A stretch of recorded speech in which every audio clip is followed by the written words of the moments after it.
Terima kasih pemirsa, Anda kembali bersama kami dalam IDX Conversation Closing. Presiden Joko Widodo meminta kebijakan restrukturisasi kredit terdampak COVID-19 diperpanjang hingga tahun 2025. Terkait permintaan tersebut, Menko Bidang Perekonomian Airlangga Hartarto menjelaskan bahwa perpanjangan kebijakan restrukturisasi diperlukan agar perbankan tidak terbebani pencadangan kerugian akibat kredit yang mengalami gagal bayar. Presiden Joko Widodo meminta kebijakan restrukturisasi kredit terdampak COVID-19 diperpanjang hingga 2025. Semula, kebijakan ini seharusnya berakhir pada Maret 2024, sejak berlaku pertama kali pada Maret 2020.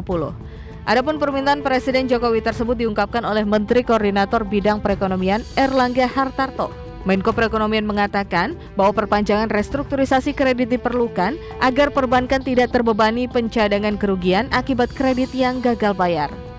Nah, tadi ada arahan Bapak Presiden bahwa kredit restrukturisasi akibat daripada COVID-19 itu yang seharusnya jatuh tempo pada bulan Maret 2024, ini diusulkan ke OJK nanti melalui KSSK dan Gubernur BI untuk mundur sampai dengan 2025.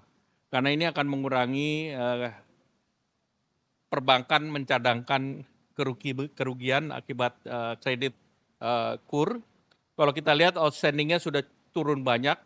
Di Oktober tahun 2020 ada 830 triliun dan Maret sudah turun ke 228,2 triliun. Dalam kesempatan yang sama, Menko Perekonomian Airlangga Hartarto menyebut berdasarkan data Otoritas Jasa Keuangan, nilai outstanding restrukturisasi mencapai 228,2 triliun rupiah atau 3,14% dari total kredit per Maret 2024. Jumlah ini sudah menurun dibanding Oktober 2020 lalu yang senilai 830 triliun rupiah. Tim Liputan IDX Channel. Ya pemirsa, kredit macet perbankan yang berpotensi membengkak membuat pemerintah meminta perpanjangan kebijakan stimulus restrukturisasi kredit terdampak COVID-19. Ya, berdasarkan laporan OJK, rasio kredit bermasalah atau NPL gross perbankan mencapai 2,33% per April 2024. 1 bulan setelah kebijakan restrukturisasi kredit COVID-19 itu dihentikan. Angka ini merangkak naik dari bulan sebelumnya di mana per Maret 2024 NPL gross berada pada level hanya 2,25%. Tidak hanya NPL gross, NPL net juga naik menjadi 0,81% per April 2024. Dari bulan sebelumnya yang hanya 0,77%. Lebih rinci pemirsa, kualitas kredit di segmen UMKM juga menjadi perhatian, di mana angka NPL perbankan khususnya UMKM ini mengalami kenaikan yang signifikan. Data OJK menunjukkan NPL gross UMKM pada April 2024 ini telah mencapai 4,26%. Jauh lebih tinggi jika dibandingkan dengan bulan sebelumnya yang berada hanya di kisaran 3,98%. Adapun pemirsa secara keseluruhan, outstanding kredit restrukturisasi COVID-19 tercatat masih berada di angka 207,4 triliun rupiah hingga April 2024. Sementara itu pemirsa, terkait dengan kebijakan restrukturisasi kredit COVID-19 yang telah berakhir pada Maret 2024, OJK ini berharap rasio kredit bermasalah atau NPL akan mengalami penurunan. Lantas pemirsa, seberapa besar penurunan NPL yang diharapkan? Berikut kita simak informasinya.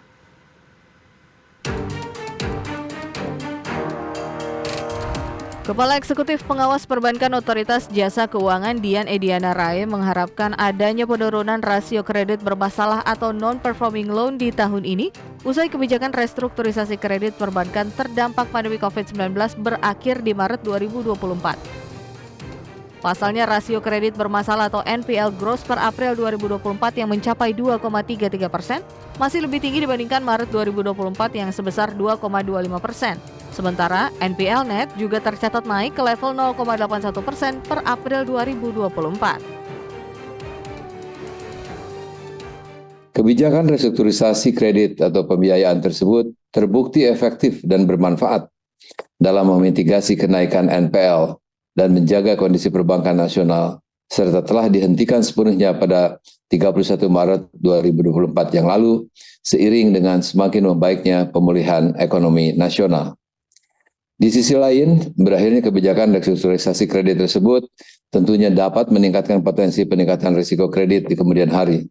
Namun demikian, hal tersebut telah diantisipasi oleh perbankan dengan pembentukan pencadangan yang memadai serta lebih selektifnya bank dalam melakukan restrukturisasi debitur. Kepala Eksekutif Pengawas Perbankan OJK Dian Ediana Rai mengatakan berakhirnya kebijakan relaksasi restrukturisasi COVID-19 memang akan memberi tantangan bagi kualitas kredit perbankan. Namun OJK memastikan bahwa perbankan telah melakukan mitigasi dari berakhirnya restrukturisasi kredit COVID-19, salah satunya dengan membentuk cadangan kerugian penurunan nilai sehingga tidak akan berpengaruh signifikan terhadap permodalan bank. Tim Liputan IDX Channel.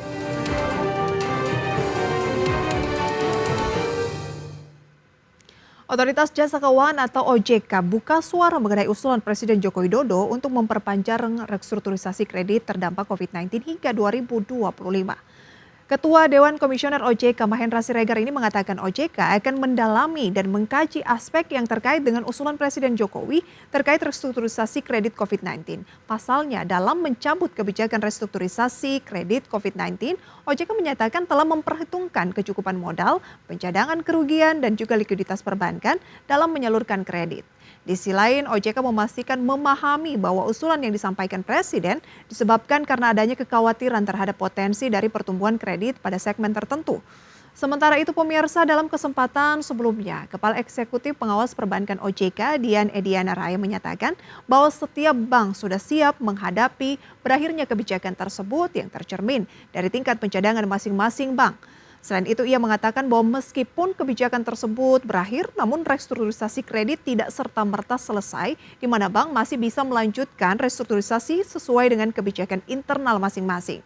Selanjutnya pemirsa, usulan perpanjangan stimulus restrukturisasi kredit ini mendapat tanggapan beragam dari pelaku industri perbankan. Dan untuk lebih jelas kita simak tanggapannya berikut ini.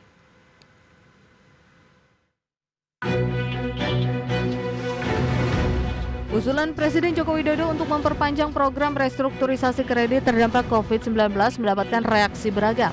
Meskipun banyak yang menyambut baik, ada pula yang mengkhawatirkan potensi praktik moral hazard dari perpanjangan tersebut.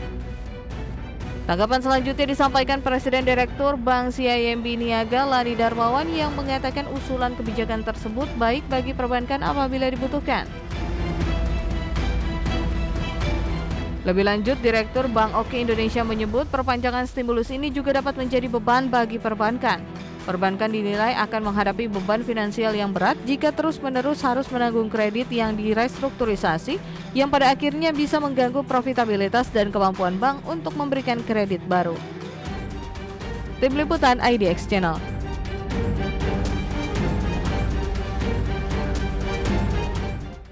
Ya, Sekretaris Jenderal Perhimpunan Bank Nasional atau Perbanas Andika Faisal mengatakan kebijakan perpanjangan restrukturisasi kredit jangan sampai menimbulkan moral hazard seperti penghindaran pembayaran atau pelunasan pinjaman oleh debitur karena merasa kembali mendapatkan stimulus restrukturisasi kredit. Tanggapan lain pemirsa datang dari ekonom Indef Abdul Manap yang menyatakan ketidaksetujuannya terkait usulan perpanjangan restrukturisasi kredit COVID-19 sampai tahun 2025. Menurutnya dalam pemberian restrukturisasi sangat penting untuk mempertimbangkan kondisi likuiditas bank, di mana saat ini alat likuiditas per DPK sebesar 25,6% per April 2024 tergolong cukup dan jauh di atas threshold 10%. Lebih lanjut pemirsa, menurutnya kenaikan NPL bukanlah menjadi alasan utama untuk dengan mudah meminta perpanjangan restrukturisasi kredit COVID-19. Di mana sampai dengan saat ini tren NPL gross dan NPL net secara industri dinilai juga masih terus terkendali. Masing-masing pemirsa berada di bawah 3% dan 1%.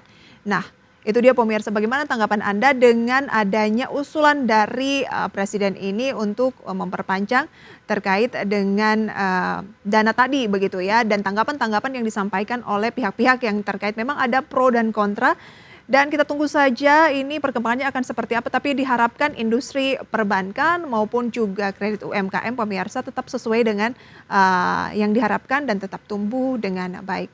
Kami akan kembali pemirsa dengan informasi lainnya usai jeda. Tetaplah bersama kami dalam IDX Precision Closing.